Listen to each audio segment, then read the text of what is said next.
Hey guys, how you doing? This is Manga, etc. And I'm here today to bring the review for One Piece Manga Chapter 100 and 1100 rather. And it's probably the end of the flashback. I remember last review I touched upon how there might be a potential meeting between Luffy and Kuma within the past. Kind of, sort of. Obviously, Kuma had seen Luffy, but Luffy had never seen him. So Kuma saw him while he was young, still in the midst of his training, still working out his moves, and yeah, Luffy does sense him, but they essentially never meet. The way it is, what it is. So as the flashback is rolling on, we find out that Kuma sends a whole heap of letters to Bonney, but not only Bonney rather never receives any of these letters, which is it's kind of deep. It's kind of deep, you put all that forward that effort into these letters, and it's just things that she never got. So it makes the flashback at least a little bit more sad because after all these years, Bunny was just there waiting for these letters, and she never received them. Or was never none the wiser to them as well. She sets out to find her dad, joining up. Her crew is essentially, what was it, like a fishing, like people who fish a lot, but not your regular typical fishers. They're quite rowdy and that kind of thing. So that's her crew. That's who she sets off sail with.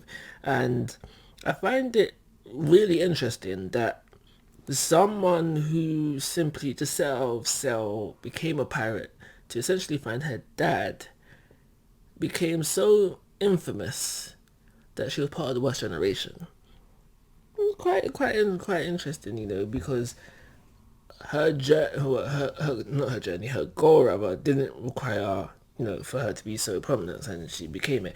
But essentially, on the other flip side of things, it is quite saddening because within finding that, it's pretty much telling us like, yo, after this arc, her journey is done. She's done with the story. We probably won't see her again, probably, simply because Kuma's en route. Wants them to meet. Bonnie probably stopped being a pirate.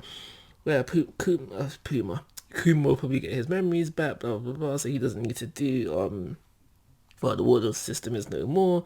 And they can live happily ever after as mother and daughter finally. So that's what I probably see happening for these guys. And yeah, that would wrap up her story. Obviously, as we know, Kuma was heavily influenced by the Nika, so therefore Bonnie is influenced by the Nika as well. I do believe at some point within this chapter, they're gonna realize that the Nika is Luffy, so some sort of reaction there, that's due to happen as well. But that's everything I've got to say about this chapter. I think it deserves a standard 3-star rating. As this flashback, I think it's over now. I could. I'm not always right about these things, but we'll be back to the action. So like always, guys, I'm asking for your thoughts and opinions. If you haven't already, please go to my YouTube channel. But most importantly, take care. Have a nice day.